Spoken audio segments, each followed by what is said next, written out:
Hello guys and welcome yourselves back to another Thaumcraft 4.2 tutorial. So we're going to be continuing on. We've got a little bit left in the Thaumaturgy tab and we're going to get the rest of that covered today. So I've shown the node stabilizers, I've shown the transducers, and I've shown like the normal stabilizers as well. We covered all of that last time. I went proper in depth on it, so if you haven't checked that out, go back and check that video out now, because I did break it down as best I could for you. So if you're having any trouble, hopefully that clears it up. But what we're going to be looking at today is VIS relays and how you can move the energized things about. So I've got energized this one. I made a brand new one, try and get every aspect in it, which I think I've done quite well. We're just going to let that one go for a second while I cover all of this. So the very first thing you want to do is you want to make yourself a VIS relay. So if you come into here under harnessing VIS, which is where we found the transducer, if you go a couple of pages over, we're going over here. So this energy can be tapped by placing VIS relays in the energized node. So with our energized node, the way we move the VIS around, or the center VIS around, is through relays. And relays are fairly simple to make. Each relay acts as a conduit for CV, and any number of relays can be placed within 8 blocks of an energized node. Relays also transfer energy to each other, allowing you to create a network that transports VIS to anything that needs it, like Infernal Furnace. So you can power things like the Infernal Furnace off of this, the Advanced Alchemical Construct you can power off of this. There's a couple other things you can power off of it. I can't exactly remember. There's a lot of things that take this. Before you used to put like a jar of Ignis down near the Infernal Furnace. Now you can channel it with this stuff. It doesn't run out, it just continuously keeps going. So it's really, really cool. Relays use a branching system, so each relay can have one source. Either another relay or an energized node may have multiple child relays off that branch. You can also tune a relay to one of the primal aspects by using an appropriate VIS shard on it. Clicking on it with one will also cycle through the possible achievements. This does not limit what VIS can flow through that relay, but does prevent it from connecting to any other relay except untuned ones or ones tuned to the same primal. And the amount of energy a node produces per tick is finite, so anything attaching too many devices to a single source may exceed the amount of CV it can produce. So do bear in mind that it's not infinite energy. You can only hook a certain amount of things up, which is why you want to get them up to 10. If you can get them up to 10, you can power so much stuff off of it. It says it's possible to turn an energized node back to a normal node. Simply cut the redstone signal, so you turn back into a normal one. Caution should be taken, however, since the node will be completely drained of VIS and thus runs the risk of being damaged. So it won't explode. I thought it exploded. It's only if you break it. But if you turn it off, it will all completely drain out and you will damage the node, or you have a chance of damaging it. If you're very lucky, it will carry on and just be normal like it is. So we're going to energize that one really, really quickly while we cover the rest of this. So you want to make yourself some of these relays. These relays are fairly simple to make. It's a balance shard in the middle with some iron around it. I think it's got a base cost of 10. We'll just check that in the book real quick, just so you guys know. No, it's a base cost of 8, sorry. So they're fairly simple to make, and then we got these little cool things called VIS relays.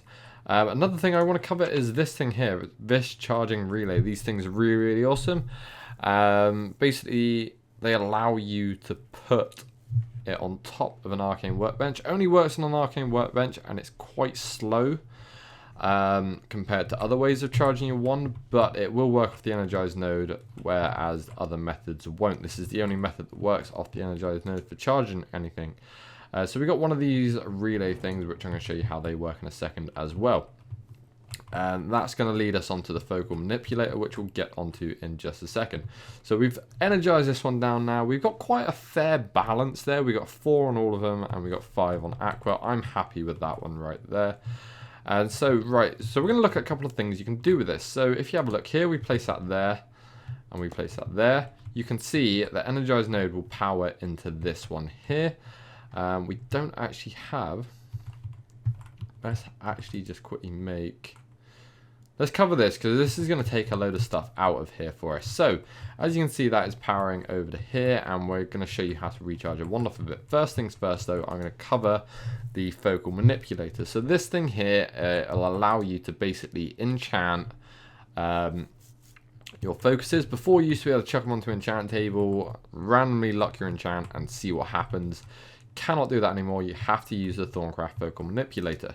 So to make this fairly simple, you're going to need 30 base cost. It might be 32 base cost on all of these.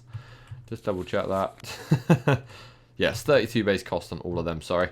And you need a primal charm in the middle. And then you need a table underneath. Table is fairly simple to make. I showed you this in the basics. Wood. And you need 2 arcane stone blocks. Stone slab, fairly simple. 3 stone across like that, like you'd make any slab. 2 iron ingots, 2 gold ingots. That's going to make you 1 focal manipulator, assuming you have the stuff in there. So we're going to quickly make that one so we can show you the wand recharging. So one thing I want to show is you put this in here. As you can see, it's on 72.8 on all of it. Pop that in there, you'll see it slowly start charging up. Not super duper fast, but it does charge up at a good rate. One thing you got to note though is with the one recharge pedestal, which I'm going to go over with you in a second, you cannot drain from an energized node. So if we place this in here, we've got one that's not energized here and one that's energized here. And as you see, we've also got a compound aspect on there, which is made up of 2 primals, which is the limus. So we're going to shove that in there. As you can see, nope, don't want you doing that. Behave. Right, let's try this again. So you place that in there, it's not going to draw from there. It should, however, draw from there, if you use the right wand. There you go, there you go. You see it's draining from there now. It's draining a couple bits and pieces out. We don't want to leave that in there too long because I want to show you the rest of it. Right, so you saw it was starting to draw out the primal stuff on there. It was drawing out the auto from it, but it wasn't drawing from the energized one. Energized can only be used with relays. So that's going to bring us on to pedestals in just a second. But relays, you need the relays to be able to... I'm sorry I'm all over the place, but you need relays to charge your focuses. I just really want to show you how that you cannot charge from the energized node. But yes, so focuses... Once you put a focus in here, so we're going to use the fire one for an example, place that in there. You've got 5 different tiers on these. You can enchant these up to 5 times, and you can pick what you want on them. So you can pick frugal, which reduces the cost by 10% every level you put it on. So if you put it on 5, it's 50% less cost overall when using this. Or you can put potency. Increases the damage or strength of focus powers. The exact damage increase varies from focus to focus, but is usually about 20% per level. So we're going to click on that one. This is the one that I want to do. Experience cost is 8, and then you need 2 VIS cost of 2 of that, 6 of that, 4 of that, 4 of that, 3 of that, and 6 of that. Not too bad at all. So we're going to hit start upgrade, and as you can see, it's going to do all of these bits and pieces. As you can see, all the bits all the VIS particles are floating over towards this thing, and it's draining it out. It's not draining this down at all. It's still staying energized. But as you can see, it's slowly draining things away. It's taken 8 experience out of us. We're in creative, so you're not actually going to see that.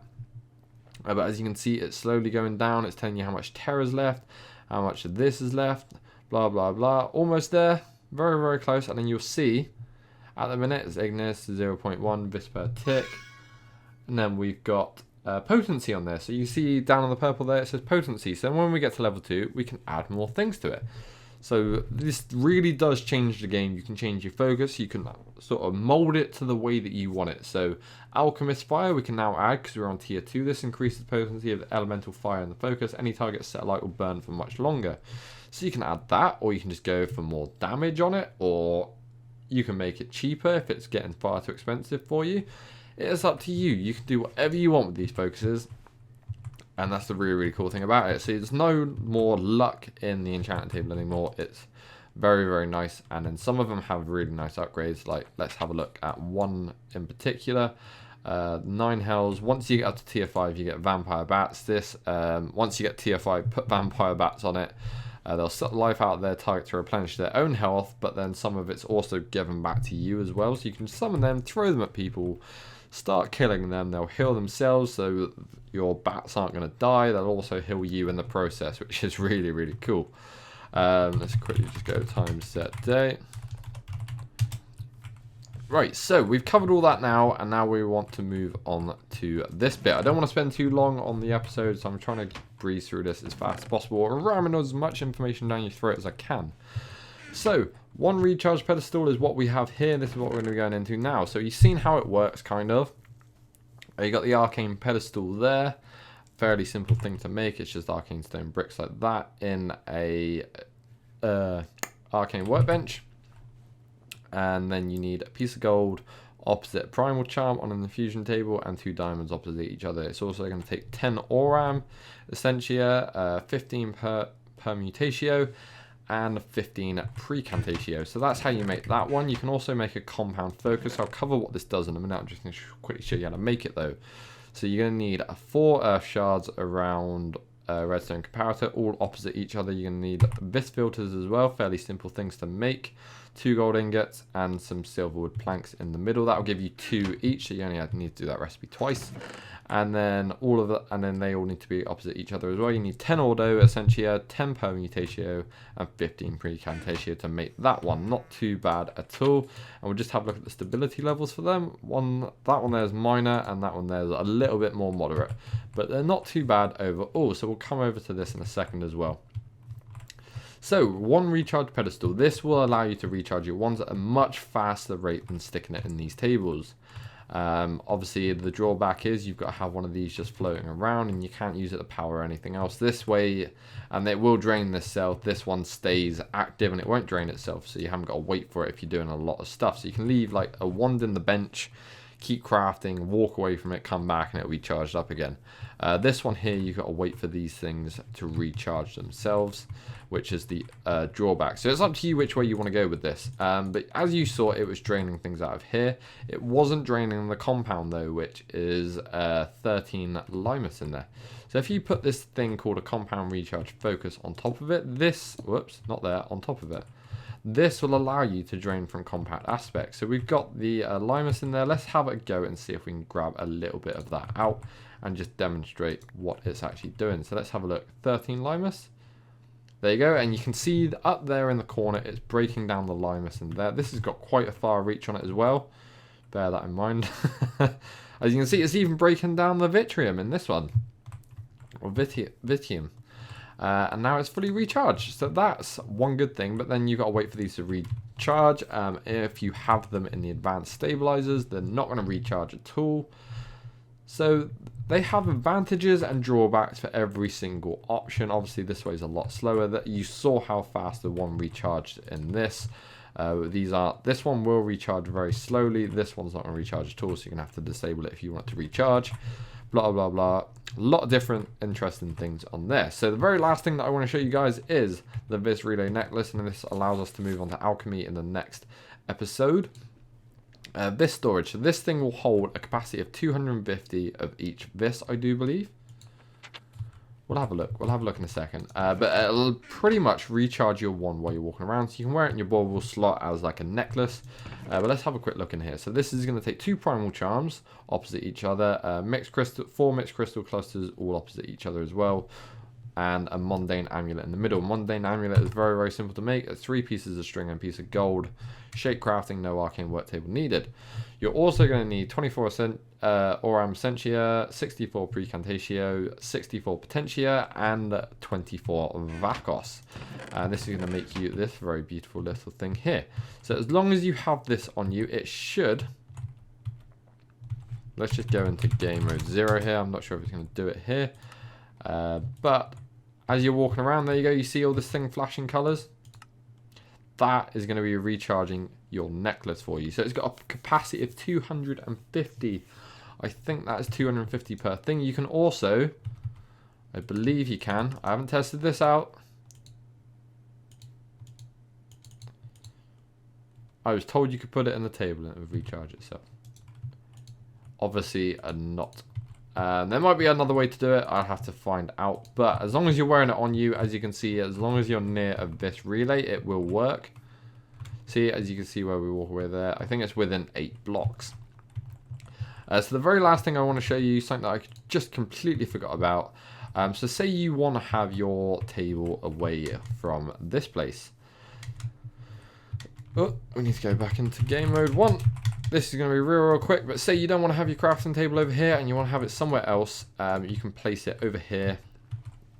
And this goes up to 8 blocks. So you got 1, 2, 3, 4, 5, 6, 7, 8. And that should connect up. Nope. It's that one there. So it's 8 blocks, 7 between them. 1, 2, 3, 4, 5, 6 between them. 8 in total. So you can go like that and then go 1, 2, 3, 4, 5, 6, 7. That should connect up again. And then you can go like that. And then we'll say we have another one of these on top of here. And that should connect up, but it doesn't. Maybe it's because it can't see it in its line of sight. So we're going to have to quickly... There you go. Now that's all going to connect up like so. So you can have them quite far away. The other wonderful thing about these is they used to travel through blocks. So apparently they don't do that anymore. But yeah, so you can have like a line, you can have them running across your base. Sorry, I am testing a couple of things out here. Some things have changed since I've done an episode on this. Last time I did VIS relays, they were a little bit different. But you can just sort of chain them all across. And like it said in the thing, you can color these and channel them yourself. So if you wanted to have maybe just a channel going this way and you didn't want it to interfere with another channel running across in its direction, like so. And say you would have another one out here. Let's just pull that one in. This is going to be real quick, guys. And say you wanted to have it across to like here. Actually, we're gonna go like this, just so you can see it being pulled across. There you go. As you saw, it disconnected itself there, and we're gonna have another one over here. Not gonna be able to shove the blue on there, but we can go like that. Shove blue on there. That's not going to travel through anymore. Oh dear, this isn't working to my advantage. Right, I will do this. Sorry, I am testing a lot here. There you go. That's going to connect like that. And then we're going to put another one there. I'm going to put blue on there. And that's going to cut right through there. So that's not going to interfere with each other because we've channeled them. Sorry, that took a little bit of a while to get set up, but there you go. That sort of proves it. You can have them crossing in the ceilings or whatever you want, and they should not interfere with each other. So that's the really cool thing about these. But yeah, so that is going to be it for today's episode. Sorry if it's run a little bit long. Hopefully it didn't. I wanted just to cover everything and get as much detail in there as possible. And obviously I was learning a little bit there as well. But thank you guys very much for watching. I hope you guys have learned something new. Any questions on Thaumcraft, leave them down in the comments below. I'll do my very best to help you. Like the video if you liked it. Subscribe if you're new to the channel. Twitter is in the description below as usual. I'll see you guys in the next video. Goodbye.